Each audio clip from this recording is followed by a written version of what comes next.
My name is Glenda, and I am 32 years old. As I sat at my parents' dining table watching my sister Katie soak up praise for landing a tiny role on a Netflix show, I felt invisible, the same feeling that had followed me since childhood. For years, I had been silently transferring money to keep their house from foreclosure while they believed Katie was their savior. Then my mom said the words that made something inside me snap. Before I tell you how my family's perfect facade crumbled that night, drop a comment letting me know if you've ever been the unappreciated backbone of your family, and subscribe to hear more stories about finding your voice. Growing up in suburban Boston, my childhood home was a place where appearances mattered more than reality.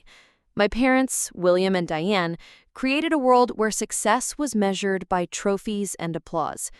Unfortunately for me, my practical nature and analytical mind never quite fit their definition of achievement. Katie arrived 2 years after me, and from the moment she could walk and talk, she commanded attention. Where I was reserved and thoughtful, Katie was bold and dramatic. By age 7, she was performing living room plays, writing herself as the star while my parents played her captive, adoring audience. I was recruited to handle the lights or move props. Always the support crew, never the star. My father worked as the principal of the local high school, respected in our community for his leadership and dedication. My mom sold real estate part-time, focusing more on being available for Katie's performances and auditions. They weren't wealthy, but they were comfortable and deeply invested in creating the image of the perfect American family. In high school, I found my strength in academics. Math and economics made sense to me in a way people sometimes did not. I joined the debate team and the academic decathlon, winning state competitions and scholarships. My report cards were perfect rows of A's. My parents would nod with minimal acknowledgement, then quickly shift the conversation to Katie's latest drama club triumph. For Katie's 8th grade musical, my parents invited extended family and neighbors, purchased flowers, and organized a small reception afterward. When I was named valedictorian, they simply said, "Well, that was expected, wasn't it?" No celebration, no recognition that I had worked every bit as hard as Katie did for her accomplishments. College decisions brought the differences into sharper focus. I chose to study finance at State University, earning a substantial merit scholarship. Katie, with her B- average but impressive audition, was accepted into a prestigious arts program 3,000 miles away in California. My parents took out a second mortgage on the house to afford her tuition and housing. Katie has a special gift, my father explained, when I questioned the financial decision. We have to nurture that. You'll be fine no matter where you go. He was right about one thing. I was fine. I graduated summa cum laude in 3.5 years instead of 4, saving money and immediately securing a position at a respected investment firm in Chicago. Meanwhile, Katie stretched her degree to 5 years, with my parents covering the extra expenses. After graduation, Katie moved to Los Angeles to make it big, as she always said. Her actual jobs were waiting tables and occasional commercial work. But from my parents' updates, you'd think she was on the verge of an Academy Award. Every callback was celebrated. Every tiny non-speaking role in a television show was treated like a starring role in a blockbuster. "Katie met the lead actor from that police show yesterday," Mom would gush during our monthly phone calls. "He said she has real presence. It's only a matter of time." Then she would rush through obligatory questions about my life. My promotion to senior analyst was met with a quick, "That's nice, dear," before pivoting back to Katie's adventures. 6 years ago, everything changed for my parents. The school district faced major budget cuts, and my father was essentially forced into early retirement with a package far less generous than expected. At the same time, the housing market crashed, decimating my mother's real estate business. Their comfortable financial situation unraveled quickly. I discovered the severity of their troubles during a rare visit home. While my parents were out kicking up dinner, I noticed past due mortgage notices on my father's desk. They were 3 months behind and facing potential foreclosure. Next to the notices was a letter from Katie asking for money to cover her rent in Los Angeles. That night, I transferred $4,000 to my father's account. When he mentioned the banking error the next day, I said nothing. A month later, I set up an automatic transfer of $1,100 monthly. Over time, as their expenses increased and property taxes rose, I gradually raised the amount to $1,500. For 6 years, I continued these payments without ever telling them I was the source. Part of me felt obligated to help my parents, who, despite their favoritism, had still provided for me growing up. Another part felt a bitter resentment growing. I was succeeding in the ways they had taught me to value: education, financial stability, responsible planning. Yet none of it seemed to matter compared to Katie's occasional commercial or 2 lines on a cable show. As months turned into years, the financial burden became heavier. I passed up opportunities for travel, delayed buying my own home, and lived far more frugally than my income required, all to ensure my parents kept their house and lifestyle. Meanwhile, Katie's social media showed her at exclusive restaurants, on beach vacations, and at Hollywood parties. My parents never questioned how she managed that lifestyle while supposedly supporting them. The resentment grew quietly, like interest compounding in an account no one monitors. I began to dread holidays and family gatherings, knowing I would once again be relegated to the shadows of Katie's imagined success. Still, I continued the payments month after month, telling myself it was the right thing to do. Occasionally, I would try to offer actual financial advice to help my parents become more self-sufficient, but these suggestions were always dismissed. "We don't need financial lectures, Glenda," my mother would say. "We've managed just fine all these years." The irony of that statement was never acknowledged. By my calculations, over the 6 years, I had contributed more than $80,000 to my parents' household expenses. Money they believed came from Katie. Money that prevented foreclosure, paid property taxes, covered medical bills, and even funded home repairs.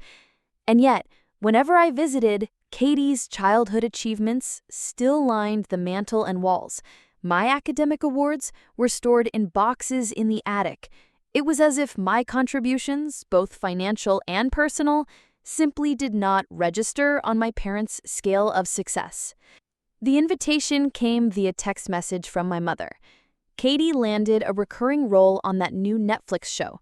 "Family dinner this Saturday to celebrate. Be here by 5.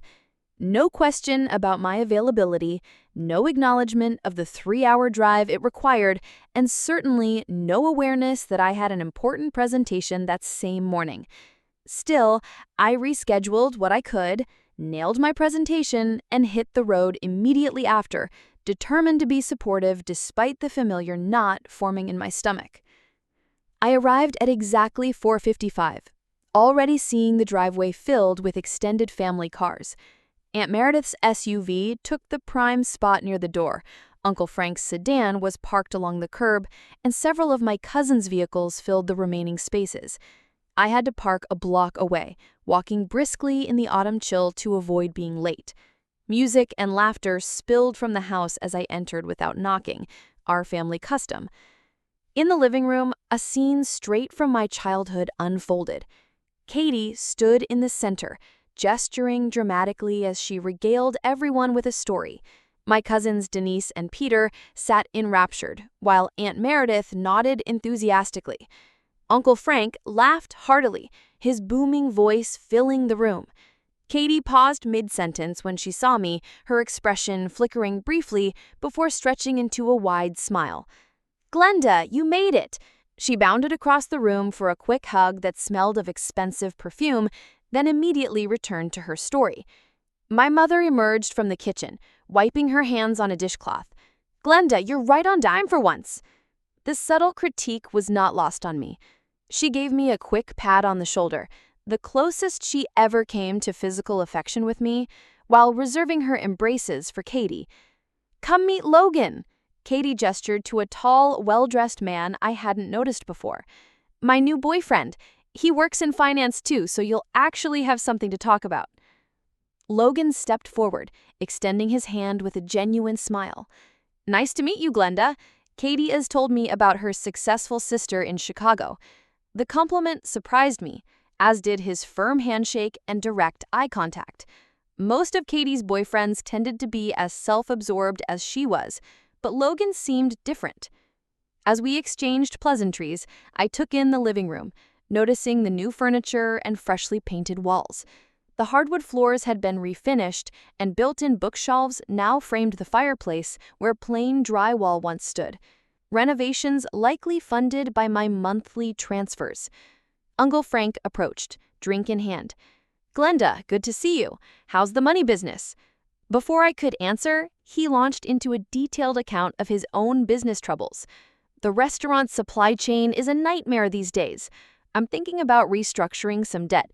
Any free advice for your old uncle?" He laughed, but I could tell the question was genuine. As I began offering some general suggestions, I overheard my mother talking to Aunt Meredith near the window. "Katie has been so generous with her success. We could never have done the kitchen renovation without her help." My hand tightened around my water glass. The kitchen renovation had been done 3 months ago, right after I had sent an extra $2,000 when my father mentioned their refrigerator was failing. My cousins Denise and Peter wandered over, both looking bored now that Katie was occupied with Logan. "So you're still doing that boring bank job?" Denise asked, scrolling through her phone as she spoke. "Investment analysis," I corrected mildly. "Just got promoted to department head, actually." "Cool," Peter said, with zero interest. "Did you hear Katie might be in a movie next year? She said some directors saw her Netflix scenes and wants to meet with her." Before I could respond, my mother called me into the kitchen. The newly renovated space gleamed with granite countertops and stainless steel appliances. The farmhouse sink I had listened to my mother dream about for years was finally installed, along with the custom cabinets she had shown me in magazines. "You could have worn something nicer," she said, by way of greeting, her eyes critically scanning my business attire, the same clothes from my morning presentation. "And have you gained weight? That jacket looks tight." "I came straight from work, Mom," I explained, choosing to ignore the weight comment. "Had a big presentation today. Actually, I was promoting our new investment strategy to the executive board. They approved it, and I'll be leading the project team." She responded, turning back to the stove where she stirred Katie's favorite pasta dish. "Can you take these rolls to the table and tell everyone dinner is in 5 minutes?" As I arranged the rolls in the bread basket, I noticed my father's desk in the corner of the adjoining office. Bills were stacked neatly beside the computer, and I could see the edge of one of my checks peeking out from beneath a folder. My stomach tightened. My father entered the office, stopping short when he saw me. "Glenda, you made it." His expression held something my mother's lacked, a trace of guilt. "Hi, Dad," I said softly. An awkward moment passed between us. He seemed about to say something significant when my mother called from the kitchen, "William, bring the wine glasses." The moment broken, he nodded and moved to the cabinet, collecting glasses without meeting my eyes again. We gathered around the dining table, which had been extended to accommodate everyone. Katie was given the seat of honor beside our parents, while I sat between Uncle Frank and my cousin Peter, directly across from Logan. The table was set with the good china, the kind reserved for Thanksgiving and Christmas. Fresh flowers formed an elaborate centerpiece, and candles flickered in polished silver holders that had belonged to my grandmother. I noticed my father's hand trembling slightly as he poured wine into each glass. He had lost weight since I had last seen him, and the shadows under his eyes spoke of sleepless nights. For a moment, my resentment faltered, replaced by genuine concern. Whatever their flaws, these were still my parents, growing older, facing the vulnerabilities of aging. It was why I had started the payments in the first place. But as my mother beamed adoringly at Katie, adjusting her napkin for her as if she were still a child, the familiar ache returned. I had never known that kind of doting attention from her, not even when I was small. I took a large sip of wine, preparing for the evening ahead. "A toast," my father announced, raising his glass once everyone was seated. "To Katie and her big break. We always knew you would make it, sweetheart." Everyone raised their glasses, murmuring, "Congratulations." I joined in, genuinely happy for my sister despite everything else. Creative success had been her dream since childhood, and I knew how hard the entertainment industry could be. "And how many episodes will you be in?" I asked, during a brief pause, genuinely curious. "3 guaranteed, but the showrunner hinted that it could become more if the audience responds well, which they will, obviously." I smiled and nodded, then added, "That's great, Katie. Really exciting." "Anyway," she continued, barely acknowledging my comment, "the filming schedule is so demanding. 5 a.m. call times, sometimes shooting until midnight. The glamorous part is what people see on screen, but let me tell you, the struggle is real." I took another sip of wine, thinking about my own 5 a.m. starts to prepare for market openings, the late nights analyzing portfolios, the weekends spent catching up on financial reports. But those were just jobs, not careers worthy of dinner-time stories in our family. And the pay is ridiculous. You pour your heart into these roles, and they expect you to live on practically nothing. If I didn't have my commercial work on the side, I don't know how I'd survive in LA. I nearly choked on my wine. Katie's commercial work was sporadic at best, certainly not enough to support her lifestyle of designer clothes and trendy restaurants that she documented extensively on social media, and definitely not enough to be sending substantial sums to our parents, as they believed. When I tried to join the conversation with a question about the show's premise, Aunt Meredith inadvertently spoke over me, asking Katie about the famous actors she would be working with. The moment passed, and I returned to my pasta, listening as Katie name-dropped several celebrities she had allegedly met in passing. Midway through dinner, my father excused himself briefly, returning with a small wrapped box that he placed beside Katie's plate with ceremonial care.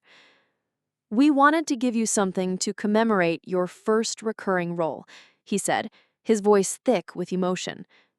"Oh my God! Is this the one I showed you at the mall? This is like $1,000 watch." "We saved for months," my mother said proudly. "You deserve something special to mark this milestone." I stared at my plate, heat rising to my face. The watch purchase coincided with a month when I had sent an extra $500 after my father mentioned unexpected car repairs. I had skipped a weekend trip with friends to afford that extra money.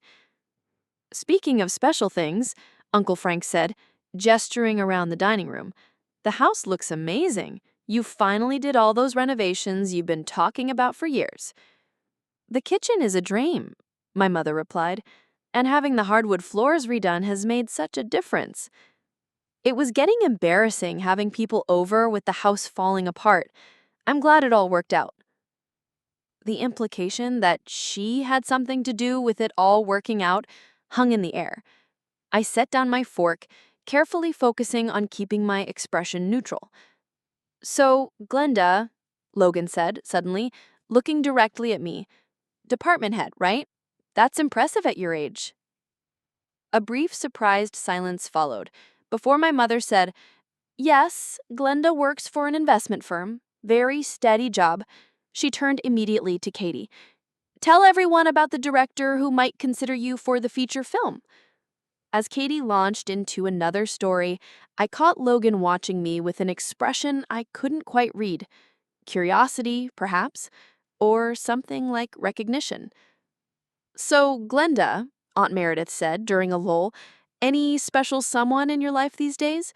Your biological clock isn't getting any younger, you know." She laughed as if she had said something original and funny. Before I could answer, Katie jumped in. "Glenda only dates these super serious, uptight financial types. I keep telling her she needs someone who will help her loosen up and actually enjoy life." "I enjoy my life," I said, quietly but firmly. Katie rolled her eyes. "You work 60-hour weeks and probably have a color-coded system for your sock drawer." "There's nothing wrong with being organized," I countered.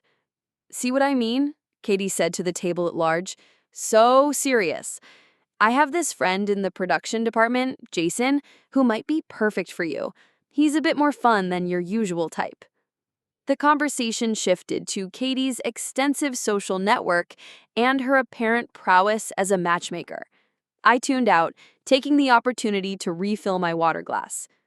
"The housing market is finally recovering," Uncle Frank commented to my father. "You must be relieved, especially with retirement. Though I have to say, you seem to be doing well for yourselves. New renovations, nice gifts." He raised his eyebrows questioningly. My father shifted uncomfortably in his chair while my mother jumped in smoothly. "We've been fortunate with some investments paying off."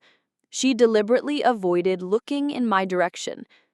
"I always tell them real estate is the way to go," Katie said confidently. "Buy when the market is down, sell when it's up. Basic principles." I bit my tongue, remembering the long conversations I had with my father about diversifying their retirement accounts, advice he had politely listened to but never implemented.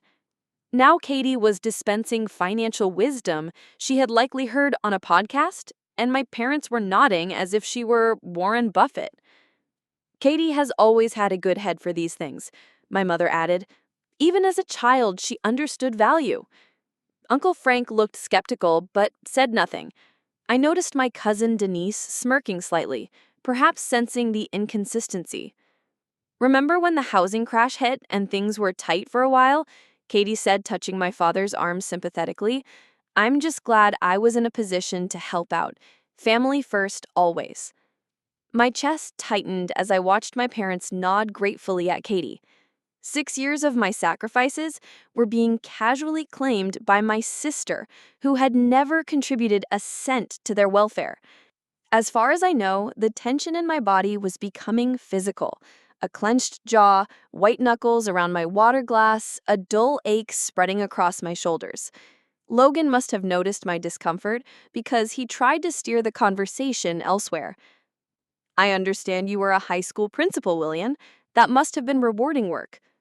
"It was," my father began, seemingly relieved by the subject change. But Katie interrupted. "Dad was the best principal ever. Everyone loved him.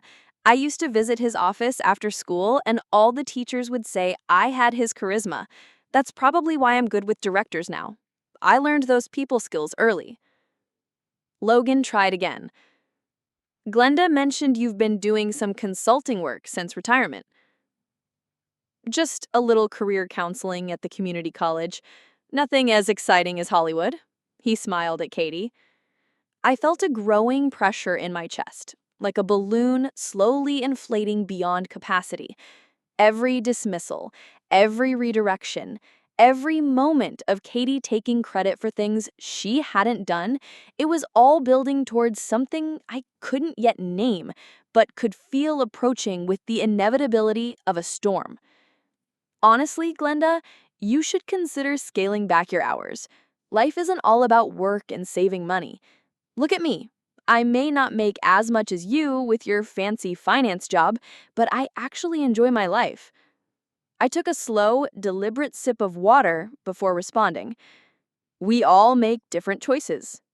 "That's not a choice. That's a default setting," Katie laughed. "Seriously, when was the last time you did something spontaneous, took a vacation, had an adventure?" My mother nodded in agreement. "Katie has always known how to live in the moment. You've always been so serious, so focused on the future. Even as a little girl, you were saving your allowance while Katie was using hers to put on neighborhood plays." "Some of us have responsibilities," I said, more sharply than I intended. "We all have responsibilities," Katie countered. "I have auditions, lines to memorize, networking events, but I make time for joy. That's the difference." Katie has always been so good at balancing work and pleasure, and she still manages to be there for family. That takes emotional intelligence. I set down my glass carefully. Different kinds of intelligence are valuable. "Of course they are, dear," my mother said dismissively. "Now, Katie, tell us more about the potential film opportunity." That director sounded very interested. She launched into another elaborate story about a famous director who had supposedly watched her scenes and expressed interest in meeting her. According to her, this could be her breakthrough role, the one that would launch her into real stardom. I might need to invest in some new headshots and coaching sessions. These opportunities require investment. Whatever you need, her father said supportively. This could be the big one. Uncle Frank, who had been listening quietly, cleared his throat. I've been curious about something. If acting jobs pay so little, as you mentioned earlier, how do you manage to help your parents financially while maintaining your lifestyle in Los Angeles?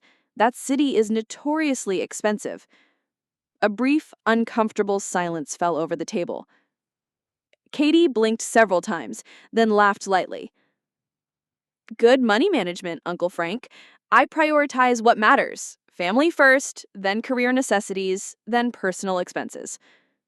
Smart budgeting, my mother quickly added. Plus, Katie continued, gaining confidence, commercial work pays surprisingly well when you book national spots, and there are always side gigs in the industry. Must be quite a few side gigs. Los Angeles rent alone would eat up most early career acting salaries. I found myself studying Katie's expression. For the first time that evening, she looked slightly uncomfortable, her usual confidence wavering. Katie is very resourceful, her father interjected. Always has been. We're just grateful for her help during tough times. Not everyone would support their parents the way she has.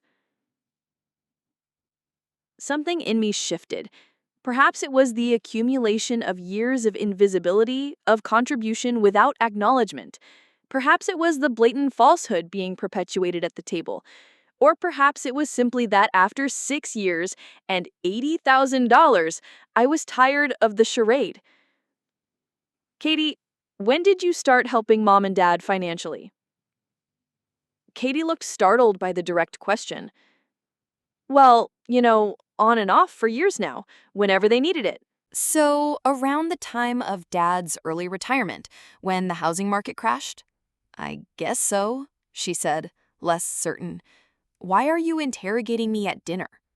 I'm not interrogating you. I'm just trying to understand the timeline. My mother intervened. Glenda, this is hardly appropriate dinner conversation. We're celebrating Katie's success. I'm just curious, I persisted. Approximately how much have you contributed to the household expenses since Dad's retirement? Ballpark figure. The tension at the table was palpable now. My cousins exchanged glances while Aunt Meredith leaned forward slightly, clearly interested in the answer. Katie flushed.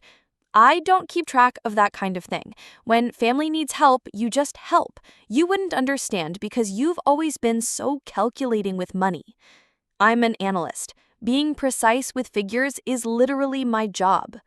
Well, not everything can be reduced to a spreadsheet, Katie snapped. Some of us have emotional intelligence too. My mother narrowed her eyes at me. Why are you trying to diminish your sister's accomplishments? This is supposed to be a celebration. I'm not diminishing anything. I'm asking a simple question that no one seems able to answer. Katie pushed her plate away dramatically. You've always been jealous of me, just because I pursued my passion instead of taking the safe route. Jealous? I repeated, feeling a strange calm settling over me. Of what, exactly? Of my creativity, my willingness to take risks, of the fact that I'm actually making it in a competitive industry while you push papers in an office. Katie, Logan warned quietly, looking uncomfortable. But Katie was on a roll now. You've always resented the fact that I have actual talent while you just have a knack for numbers. Admit it. My mother chose that moment to deliver the blow that would change everything. She hissed across the table, You're just bitter because Katie succeeded and all you'll ever be is a number cruncher in a cubicle. The table fell silent. I felt everyone's eyes on me, waiting for my reaction. In that moment, 6 years of silent support, of denials and sacrifices, of being the invisible backbone of the family while Katie received all the credit, it all crystallized into perfect clarity. I set down my napkin and looked directly at my mother. My voice was steady, almost conversational, when I said, "Then ask Katie to return the $80,000 I've given you since college. I'm sure a successful actress would have no problem repaying that." The silence that followed was absolute. My father's fork clattered onto his plate, his face draining of color. My mother froze, wine glass halfway to her lips. Aunt Meredith's mouth formed a perfect O of surprise, and Katie stared at me as if I had started speaking a foreign language.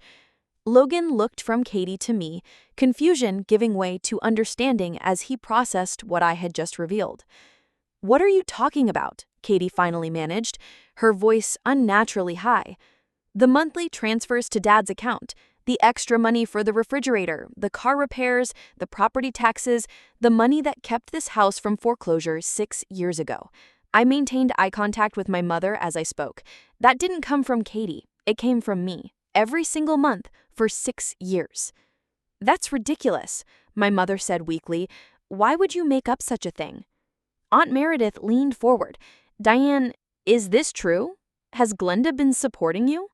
"Of course not," my mother responded automatically. "Katie has always helped us out when needed." I reached for my phone, opened my banking app, and slid it across the table to Uncle Frank. 6 years of transfers, $1,100 monthly at first, increasing to $1,500 over time, plus extras for emergencies and renovations. Uncle Frank studied the screen, then looked up at my father, his expression a mixture of disappointment and disbelief. "William?" My father couldn't meet his brother's gaze. He stared down at his plate, shoulders slumped in defeat. The room temperature seemed to drop several degrees as the truth settled over the gathering. The silence stretched for what felt like minutes, but was probably only seconds. Finally, my mother broke it with a nervous laugh. "This is absurd. Glenda is obviously confused about something." "I'm not confused," I said calmly. "I've been transferring money to Dad's account since his early retirement, the same account you use for household expenses, the money you've been crediting to Katie." "I never said Katie was giving us money," my mother backpedaled. "Perhaps you misunderstood." "You literally just said it 15 minutes ago," Aunt Meredith pointed out. "You said, and I quote, 'We're just grateful for her help during tough times.'" My father finally spoke, his voice barely audible. "It's true. Glenda has been helping us financially for several years now." "Dad?" Katie gasped, color draining from her face. He continued, still not looking up. "The transfers come in regularly. I never told you it was Katie. Diane, you assumed that, and I didn't correct you." My mother's face cycled through shock, embarrassment, and finally settled on anger.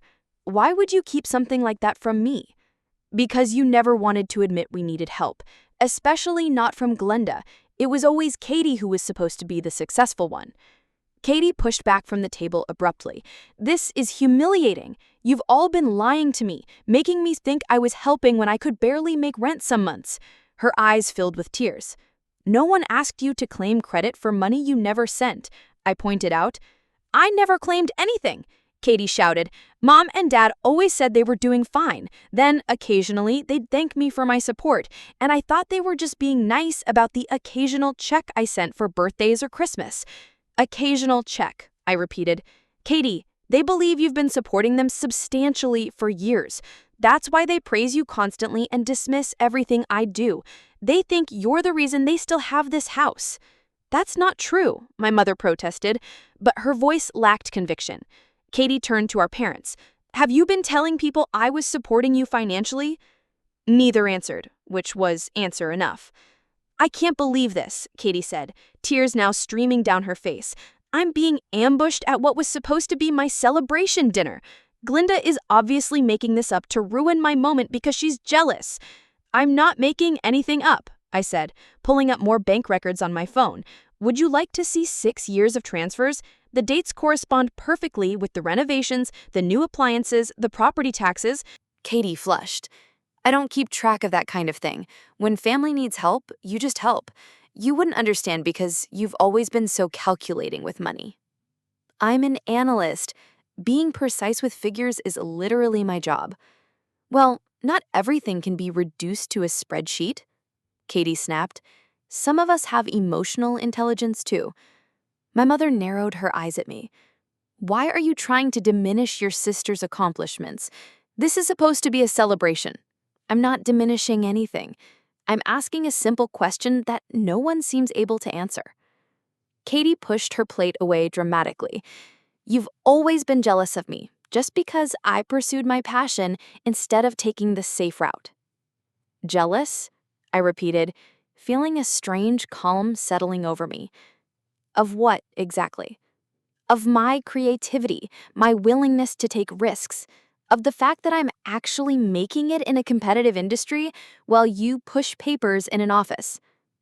Katie, Logan warned quietly, looking uncomfortable, but Katie was on a roll now. You've always resented the fact that I have actual talent while you just have a knack for numbers. Admit it. My mother chose that moment to deliver the blow that would change everything.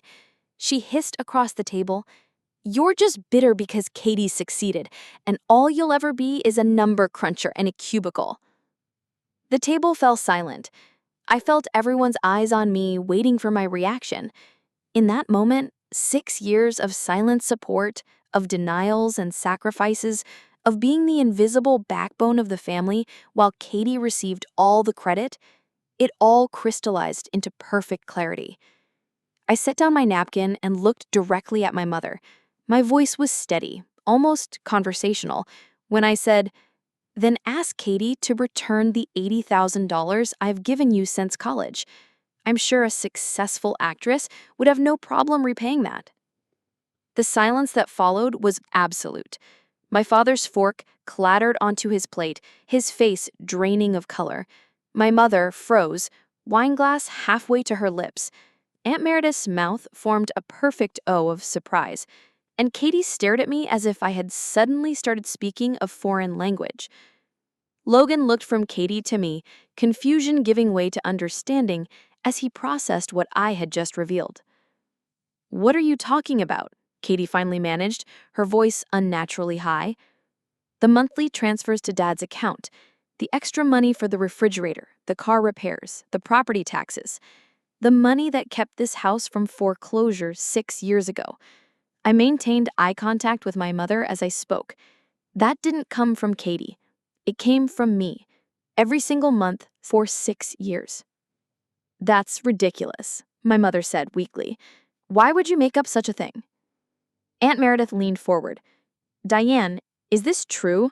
Has Glenda been supporting you?" "Of course not," my mother responded automatically. "Katie has always helped us out when needed." I reached for my phone, opened my banking app, and slid it across the table to Uncle Frank. 6 years of transfers, $1,100 monthly at first, increasing to $1,500 over time, plus extras for emergencies and renovations. Uncle Frank studied the screen, then looked up at my father, his expression a mixture of disappointment and disbelief. "William?" My father couldn't meet his brother's gaze. He stared down at his plate, shoulders slumped in defeat. The room temperature seemed to drop several degrees as the truth settled over the gathering. The silence stretched for what felt like minutes, but was probably only seconds. Finally, my mother broke it with a nervous laugh. "This is absurd. Glenda is obviously making up something." "I'm not making anything up," I said calmly. "I've been transferring money to Dad's account since his early retirement. The same account you use for household expenses. The money you've been crediting to Katie." "You never said Katie was giving us money," my mother backpedaled. "Perhaps you misunderstood. You literally just said it 15 minutes ago. You said, and I quote, 'We're just grateful for her help during tough times.'" My father finally spoke, his voice barely audible. "It's true. Glenda has been helping us financially for several years now." "Dad?" Katie gasped, color draining from her face. "The transfers come in regularly," he continued, still not looking up. "I never told you it was Katie. Diane, you assumed that, and I didn't correct you." My mother's face cycled through shock, embarrassment, and finally settled on anger. "Why would you keep something like that from me?" "Because you never wanted to admit we needed help, especially not from Glenda. It was always Katie who was supposed to be the successful one. I didn't know how hard it was on you financially when I could barely make rent some months. Her eyes filled with tears. No one asked you to claim credit for money you never sent, I pointed out. Katie pushed back from the table abruptly. This is humiliating. You've all been lying to me, making me think I was helping. I never claimed anything, Katie shouted. Mom and Dad always said they were doing fine. Then, occasionally, they'd thank me for my support. And I thought they were just being nice about the occasional check I sent for birthdays or Christmas. Occasional check, I repeated. Katie, they believe you've been supporting them substantially for years. That's why they praise you constantly and dismiss everything I do. They think you're the reason they still have this house. That's not true, my mother protested, but her voice lacked conviction. Katie turned to our parents. Have you been telling people I was supporting you financially? Neither answered, which was answer enough. I can't believe this, Katie said, tears now streaming down her face. I'm being ambushed at what was supposed to be my celebration dinner. Glenda is obviously making this up to ruin my moment because she's jealous. I'm not making anything up, I said, pulling up more bank records on my phone. Would you like to see 6 years of transfers? The dates correspond perfectly with the renovations, the new appliances, the property taxes. This is a private family matter, my mother announced to the table at large. Perhaps we should discuss it another time. We are family too, Aunt Meredith said firmly. And frankly, Diane, I've listened to you praise Katie's financial support for years while barely acknowledging Glenda. If what she's saying is true, you have some serious explaining to do. It's true, my father confirmed, finally looking up. His eyes met mine briefly, filled with shame. Glenda has been our primary support since my retirement package fell short. Without her, we would have lost the house years ago. Katie stood up suddenly. I need some air. She walked out of the dining room, her footsteps heavy on the new hardwood floors. My mother glared first at me, then at my father. I cannot believe you've done this. She threw her napkin on the table and followed Katie. An uncomfortable silence fell over the remaining guests. My cousins stared at their plates, while Uncle Frank and Aunt Meredith exchanged meaningful glances. How much exactly? Uncle Frank finally asked. About $80,000 over 6 years, give or take. And they never acknowledged it? Never thanked you? Aunt Meredith sounded incredulous. They didn't know it was me. Dad knew, but apparently never told Mom. I think he was too ashamed to admit how bad things were financially. Logan, who had been silent during the revelation, finally spoke. That is an incredible act of generosity, Glenda. Most people wouldn't do that without recognition. It wasn't about recognition, I said, though that wasn't entirely true. They're my parents. They needed help. Uncle Frank turned to my father. William, you let your daughter support you for years while giving another daughter credit. Do you realize how hurtful that is? My father nodded, eyes downcast. I never meant it to happen this way. At first, it was just a temporary solution until I found consulting work. Then it became a regular thing, and the longer it went on, the harder it was to tell the truth. And the lies about Katie? Aunt Meredith pressed. As painful as his words were, I appreciated his honesty. Thank you for admitting that. It's the very least I can do. He reached across the table, hesitantly placing his hand over mine. Glenda, I need you to know something. I have always been proud of you. Your intelligence, your work ethic, your kindness. I just never knew how to show it the way I did with Katie. Tears threatened again, but I held them back. It hurt, Dad, watching Katie get praised for things she never did while my actual contributions were invisible. I know, he said simply, and I will spend however many years I have left trying to make it right, if you'll let me. Our conversation was interrupted by my phone ringing. It was Katie. I answered, putting it on speaker so our father could hear. How dare you ambush me like that? She began, without preamble. Do you have any idea how humiliating that was, Katie? I said calmly. I didn't plan to reveal all of that at dinner, but years of lies had finally reached a breaking point. Lies? I never lied about anything. I had no idea Mom and Dad were telling people I was supporting them. But you never corrected them when they think to for your financial support. There was a pause. I thought they were being nice about the birthday checks and Christmas money I sent. I had no idea they were talking about substantial amounts. My father spoke up. Katie, I'm here with Glenda, and what she's saying is true. Your mother and I allowed a fiction to develop about your financial support, when in reality, it was Glenda keeping us afloat all these years. Dad? Katie sounded surprised to hear him. So you've just been lying to my face for years, letting me believe I was actually helping you when I could barely help myself. Do you know how stupid that makes me feel? We never meant to hurt you, sweetheart, he began. Don't sweetheart me right now, Katie snapped.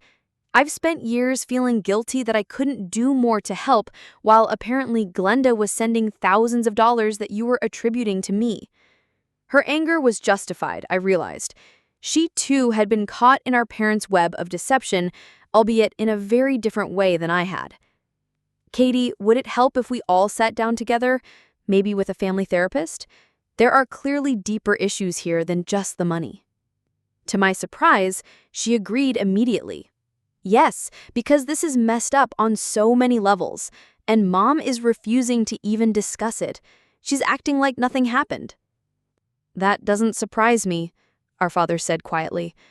We arranged to meet the following weekend with a family therapist I researched and contacted that same day. Before hanging up, Katie said something unexpected. Glenda, thank you. Not for the money thing, that was messed up to keep secret, but for forcing the truth out. I feel like I've been living in some weird alternate reality. After Katie called, my father and I talked for another hour. He revealed that their financial situation had been even worse than I knew, with medical debt and a second mortgage I had known nothing about. My contributions had literally saved their home multiple times over. I need to set some boundaries going forward, I told him. I can't keep supporting the household at this level, especially not without acknowledgement. He nodded. You shouldn't have to. I'm going to increase my consulting hours, and your mother needs to face reality about our finances. Later that day, I received a surprising text from Logan. Spent the day with Katie processing everything. She's actually handling it better than expected. Wanted to check how you're doing. His thoughtfulness touched me. We exchanged a few messages about the situation, and he offered to be present at the family therapy session for moral support. Sometimes an outside perspective helps, he wrote. 3 days later, my mother finally called. Her voice was stiff, formal, as if speaking to a stranger. Your father thinks we need to talk. We do. I don't appreciate being made to look like a fool in front of the entire family, she began. And I didn't appreciate 6 years of my financial support being attributed to Katie. A long silence followed. Then, unexpectedly, her voice broke. Do you know how hard it is to admit that you can't provide for yourself after decades of independence? How humiliating it is to need your child's financial help? I can imagine it's difficult, I said carefully. But pretending the money came from Katie, rather than acknowledging my help, that wasn't the solution. I know, she whispered. It was easier to believe Katie was the successful one. It fit the narrative I had always imagined for our family. And what narrative was that? That our artistic, creative daughter would make it big and take care of everyone, while our practical, responsible daughter would be fine on her own. You never seemed to need us, Glenda. Not the way Katie did. The painful truth of her words struck me. In trying to be self-sufficient, I had perhaps made it too easy for them to overlook me. I needed your recognition, your acknowledgement, your pride in my accomplishments. For the first time in our adult relationship, my mother truly heard me. I'm sorry, she said, her voice thick with tears. I have failed you as a mother. The family therapy session that weekend was difficult, but necessary. With the therapist's skilled guidance, we began unpacking decades of family dynamics. Katie acknowledged her role in accepting praise for things she had not done. Our parents confronted their pattern of favoritism and the damage it had caused, and I spoke openly about my resentment and hurt. Moving forward, the therapist suggested, this family needs radical honesty and clear boundaries. No more financial support without acknowledgement. No more accepting credit for things you haven't done. No more pretending problems don't exist. We all agreed, though I knew changing lifelong patterns would take more than a single therapy session. Still, it was a beginning. In the weeks that followed, our family underwent a transformation. Extended family members reached out to me separately. Aunt Meredith took me to lunch and apologized for not seeing what was happening. Uncle Frank offered business connections for my career advancement. Cousins who had once dismissed me now sought my advice on financial matters. Most surprisingly, Logan and I developed a genuine friendship amid the family chaos. His perspective as an outsider helped me see patterns I was too close to recognize. When Katie decided to move back from Los Angeles to reassess her career and priorities, Logan supported her decision while continuing to build his own connection with me. "You two are actually good for each other," Katie observed one day, after catching us in deep conversation. "Who would have thought my fake financial success would lead to something real between my sister and my ex-boyfriend?" "Ex-friend?" I questioned. "We work better as friends," she explained with surprising maturity. "Plus, he clearly has a thing for financially responsible women who tell the truth. Can't imagine where he got that crazy idea." She winked, showing a self-awareness I had not given her credit for. Slowly, painfully, our family began rebuilding on a foundation of truth rather than appearances. It wasn't easy, and there were many difficult conversations ahead, but for the first time, I felt truly seen by my parents and sister. 6 months after the dinner that changed everything, our family gathered again around the same table. The difference was palpable. My father, looking healthier after taking his cardiac rehabilitation seriously, sat beside my mother, who had finally started part-time work at a local design store, tapping into a passion she had long neglected. Katie, now settled in a smaller apartment 20 minutes from our parents, had found work teaching drama at a community art center. The joy she found in nurturing young talent seemed more fulfilling than the constant rejection of auditions. She still took occasional local acting jobs, but without the pressure of making it her sole identity. And I had made changes too. After years of putting work above everything, I had declined a promotion that would have required extensive travel, choosing instead to prioritize rebuilding relationships and creating better balance in my life. Logan sat beside me, our relationship having evolved from friendship to something more over the months of family reconstruction. His steady presence and outsider perspective had been invaluable to everyone during the healing process.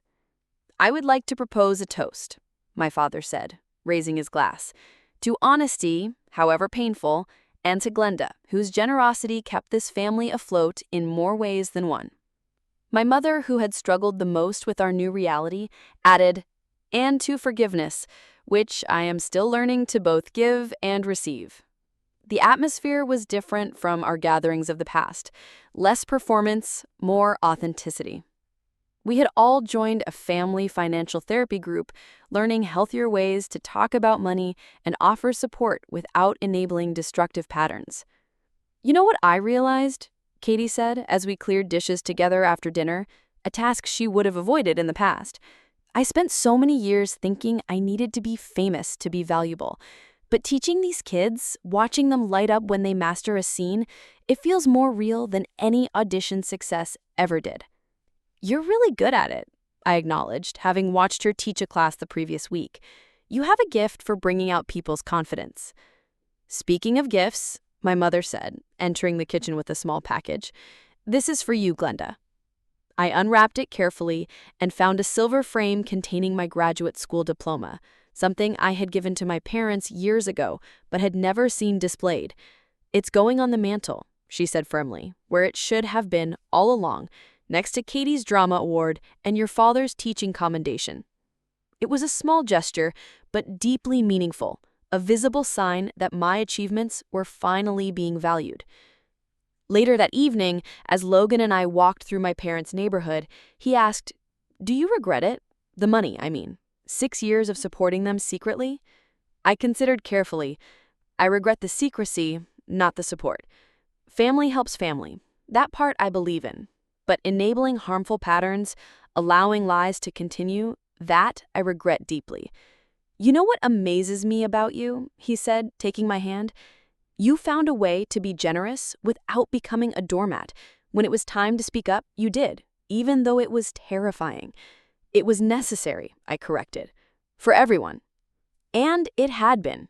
Katie had confided that learning the truth freed her from an impossible standard she could never reach. I was trying to be successful enough to actually help them the way everyone thought I already was. It was crushing me. My father's health had improved with less stress and secrecy. My mother was slowly discovering her identity beyond being Katie's mom. And I was learning that being valued didn't require being perfect or invisible. The most profound lesson I had learned was that real love does not thrive in shadows. The financial support I had given came from genuine care, but by keeping it secret, I had enabled destructive patterns that hurt everyone, including myself. True support requires honesty, boundaries, and mutual respect, not just sacrifice. At our most recent family therapy session, the therapist noted how far we had come. "What happened in your family is actually quite common. Financial enabling often pairs with emotional dynamics formed in childhood. Breaking those patterns takes tremendous courage from everyone involved." That courage remained ongoing work. There were still difficult days, old habits resurfaced, moments of doubt, but underneath it all was a foundation of truth that had never existed before. Just last week, my parents hosted a holiday gathering where, for the first time, my professional accomplishments were mentioned with genuine pride. My mother asked thoughtful questions about my work, and my father sought my advice on his retirement account. I never thought I would see the day. Aunt Meredith even whispered to me, "Your mother just bragged about your investment strategy to her church friend without mentioning Katie once." Small steps, but meaningful ones. As the 1-year anniversary of that fateful dinner approaches, I find myself reflecting on how a single moment of truth shattered decades of unhealthy patterns and created space for something authentic to grow in their place. Have you ever had to speak a difficult truth to someone you love? Or have you stayed silent to keep the peace, only to find the silence becoming its own burden? I've learned that relationships built on honesty may be harder, but they are infinitely more rewarding than those built on comfortable fictions. If this story resonated with you, please subscribe for more about navigating complicated family dynamics and leave a comment sharing your own experience with financial or emotional enabling. Sometimes just knowing we're not alone in these struggles is the first step towards change. Like and share if you know someone who might need permission to speak their truth, even when it feels impossible. Thank you for listening to my journey from invisible support to visible strength. And remember, authentic relationships always begin with honest conversation, even when that conversation feels impossible.